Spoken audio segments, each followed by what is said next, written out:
जब सिखों के 8वें गुरु गुरु हरकिशन जी दिन रात चेचक से पीड़ित लोगों की सेवा करते हुए स्वयं चेचक से पीड़ित हो गए तथा उन्हें लगा कि अब उनके ज्योति ज्योत समाने का समय नजदीक है, तब उन्होंने संगत को बाबा बकाले कहकर केवल इतना समझा दिया कि उनके पश्चात अगले सिख गुरु बकाला गांव में मिलेंगे। जब बकाला गांव में कुछ ढोंगी लोगों को इस बात का पता लगा तो 22 ढोंगी वहां गुरु बनकर बैठ गए। उनमें से हर एक स्वयं को गुरु बताकर बाकी सभी को ढोंगी बता रहा था। सिख इस कशमकश में थे कि सच्चे गुरु की तलाश किस प्रकार की जाए। ऐसे ही एक गुरु के सिख थे, माखन शाह लुबाना। वे झेलम के एक प्रसिद्ध व्यापारी थे। एक बार वे कीमती सामान के साथ समुद्री जहाज पर यात्रा कर रहे थे।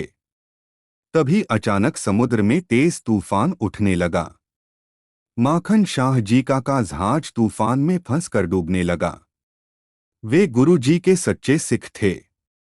उन्होंने आंखें बंद करके तथा हाथ जोड़कर गुरु जी से अपनी सुरक्षा के लिए अरदास की तथा मन्नत मांगी कि यदि उनका जहाज सही सलामत किनारे पर पहुंच जाएगा तो वे गुरु जी को 500 सोने की मोहरें भेंट करेंगे। अरदास करते ही तूफान थमने लगा तथा उनका जहाज सही सलामत समुद्र किनारे पहुंच गया। अपनी मन्नत पूरी करने के लिए जब माखन शाह जी बकाला गांव पहुंचे तो यह देखकर स्तब्ध रह गए कि वहां पर 22 लोग गुरु बनकर बैठे हैं।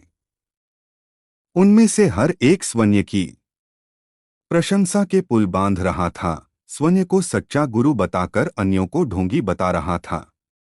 अन्य लोगों की भांति माखन शाह जी भी दुविधा में पड़ गए कि सच्चे गुरु की तलाश किस प्रकार की जाए। अंत में उन्होंने फैसला लिया कि गुरु बने बैठे सभी 22 लोगों को 2 से 2 सोने के सिक्के भेंट किए जाएं।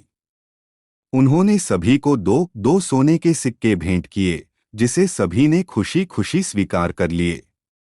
माखन शाह जी निराश हो गए। पूछने पर वहां के लोगों ने बताया कि नजदीक ही एक और संत हैं जो साधना में लीन हैं। माखन शाह जी उनके सन्मुख पहुंचे और उन्हें भी 2 सोने के सिक्के माथा टेका।